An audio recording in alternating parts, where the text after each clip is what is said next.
Magandang araw mga kaibigan, tuklasin natin ang kwento ng GMA Network, ang tahanan ng mga paborito nating programa at balita. Mula sa pagiging isang maliit na istasyon sa Greater Manila area, ngayon ay isa na itong global media giant na nagbibigay ng dekalidad na entertainment at impormasyon sa bawat Pilipino, saan man sila naroroon.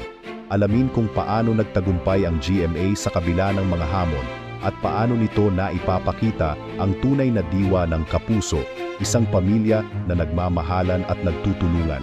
Sa bawat kwento at bawat palabas, may aral at inspirasyon na hatid ang GMA. Tara, samahan mo akong balikan ang mga makasaysayang sandali at mga kwentong bumuhay sa ating mga puso. Kamusta mga kaibigan?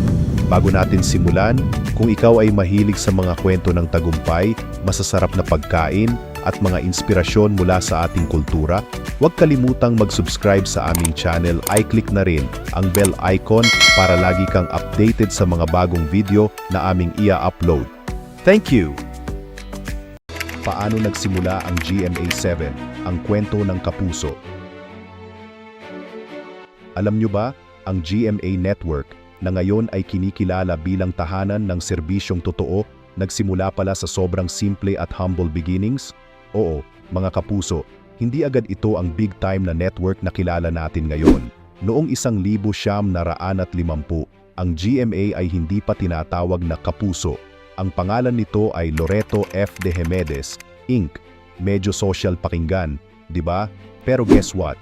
Isa lang itong maliit na radio station noon na kilala bilang DZBB, nakabase sa Escolta, Manila, kung saan usong-uso pa ang mga kalesa. Ang studio, nasa itaas ng isang gusali na may tindahan ng mga appliances sa baba. Isipin nyo yon, habang may bumibili ng radyo, may mga broadcaster naman na nagbo-broadcast sa taas. At sino ang nagtatag nito?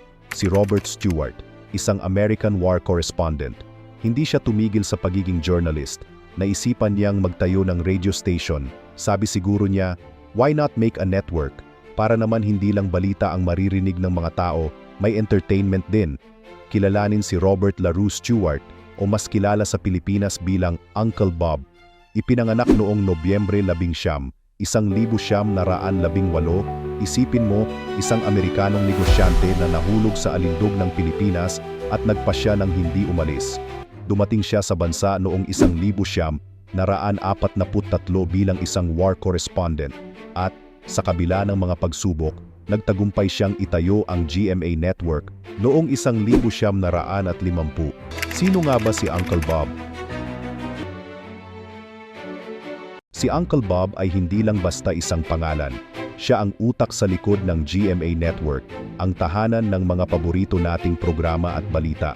Mula sa isang maliit na radio station, naglunsad siya ng DZBB at kalaunan ay pumasok sa telebisyon.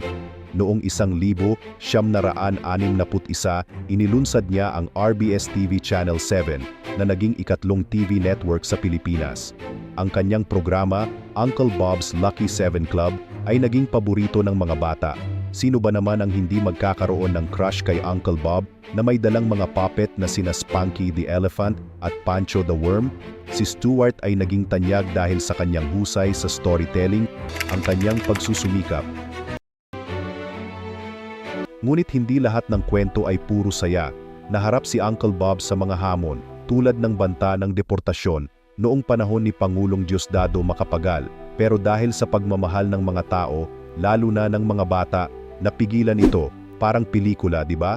Isipin mo ang mga bata na nagrally para kay Uncle Bob, parang superhero na may sariling fan club. Isang makasaysayang pangyayari ang nangyari noong si Uncle Bob ay naharap sa banta ng deportasyon, retirement at kamatayan. Nagretiro si Stewart at bumalik sa Estados Unidos noong 1984, kasunod ng hindi pagkakasiyahan sa pamahalaan ni Ferdinand Marcos. Pumanaw siya noong Abril 6, 2006 at inilibing ang kanyang mga labi sa Loyola Memorial Park sa Pilipinas. Si Robert Stewart ay hindi lamang isang negosyante, siya rin ay isang simbolo ng pagbabago at pag-unlad sa industriya ng media sa Pilipinas na nag-iwan ng malaking pamana na patuloy na nagbibigay inspirasyon hanggang ngayon. Ngayon, noong 1961, pumasok ang telebisyon. Ang GMA na dating DZBB lang ay naging Channel 7. Pero hindi pa siya sikat noong una.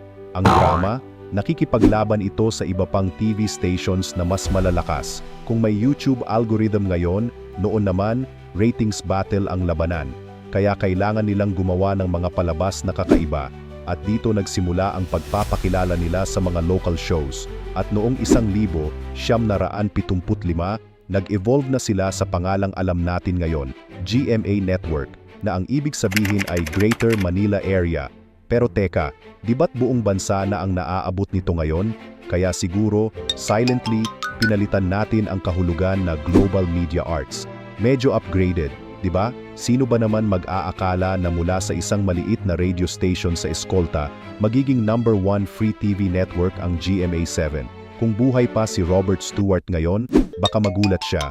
Wow, pati sa probinsya at ibang bansa, naririnig at napapanood na ang Kapuso shows. Mga kapuso, alam nyo ba kung sino ang nasa likod ng GMA Network? Akala nyo siguro si Jessica Soho ang may-ari? No? Hindi po. Ang GMA Network ay pagmamay-ari ng tatlong powerhouse families na parang Avengers ng Philippine media industry. Ang mga pamilyang Gozon, Duavit at Jimenez. Pamilya Gozon. Ang Captain America ng GMA, unahin na natin si Felipe Gozon, ang chairman at CEO ng network.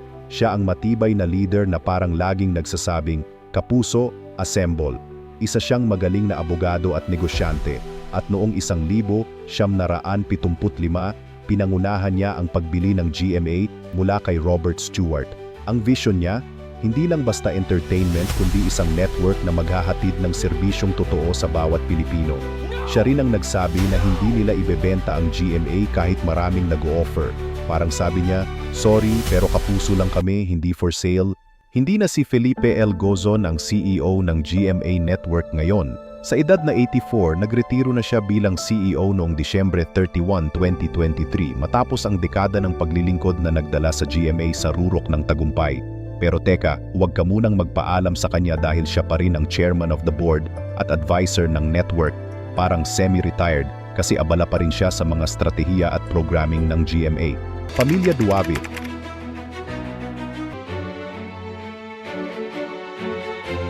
Ang Iron Man ng network si Gilberto Duavit Jr., ang president at COO ng GMA. Siya ang utak sa likod ng modernisasyon at digital expansion ng network. Kung si Iron Man ay may tech genius, si Duavit naman ang nagdala ng GMA sa digital age. Ang pamilya Duavit ay isa sa mga nagmamay-ari ng GMA mula pa noong 1775. Sila ang tumulong na gawing primetime king ang GMA sa TV ratings. Parang sabi nila, hindi lang to showbiz, negosyo din ito at kailangan panalo. Si Gilberto R. Duavit Jr., ngayon ang CEO ng GMA Network simula noong Enero 1, 2024 matapos ang opisyal na pagre-retiro ni Felipe L. Gozon bilang CEO. Pero teka, hindi lang CEO si Duavit, president pa rin siya ng kumpanya. Kaya kung ikukumpara, para siyang may combo meal ng power positions sa GMA Network. Bilang CEO, siya ang bahala sa mga major decisions, parang Captain America ng Kapuso Universe. Bukod dito, siya rin ang namumuno sa GMA Network Films, GMA Holdings Inc. at iba pang ventures ng kumpanya. Malinaw na hindi lang siya leader, isa rin siyang strategist na sinisigurado ang tagumpay ng network, lokal man o pandaigdigan. Pamilya Jimenez, ang Thor ng media. At syempre, ang pamilya Jimenez, mga eksperto sa advertising at marketing. Kung si Thor ay may martilyo, sila naman ang may golden touch. Pagdating sa pagpapasikat ng mga palabas ng GMA, malaki ang kontribusyon nila sa pagbuo ng brand identity ng network bilang Kapuso. Sila rin ang utak sa likod ng mga campaign na talagang tatak sa masa. Kaya naman kahit saan ka magpunta, kilala ang GMA. Si Joel Marcelo G. Jimenez ay kasalukuyang chairman ng Executive Committee ng GMA Network simula noong Enero 1, 2024. Isa siya sa mga pangunahing miyembro ng pamunuan ng GMA at patuloy na nagpapalakas ng direksyon ng network. Bilang bahagi ng pamilya Jimenez na may malaking bahagi sa pagtataguyod ng GMA, ipinagpatuloy ni Joel ang legacy ng kanyang ama na si Menardo Jimenez. Ang tatlong pamilyang Kapuso, eto ang nakakatawa. Kahit may kanya-kanyang talento ang bawat pamilya, maganda ang chemistry nila. Parang superhero team na may kanya-kanyang specialty, pero iisang goal, ang gawing number 1 ang GMA.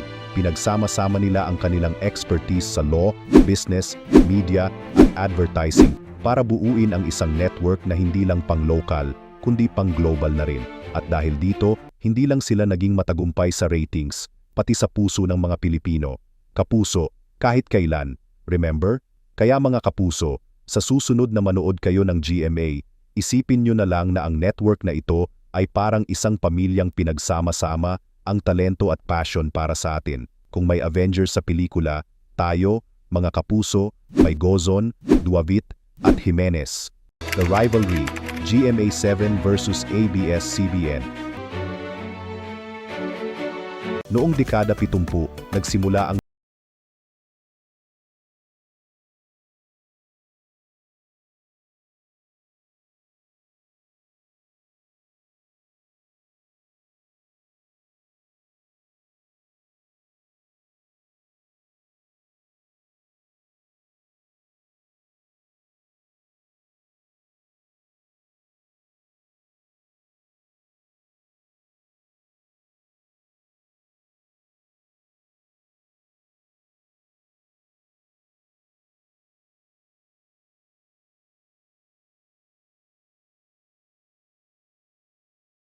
sa noontime shows naman, literal na rambulan.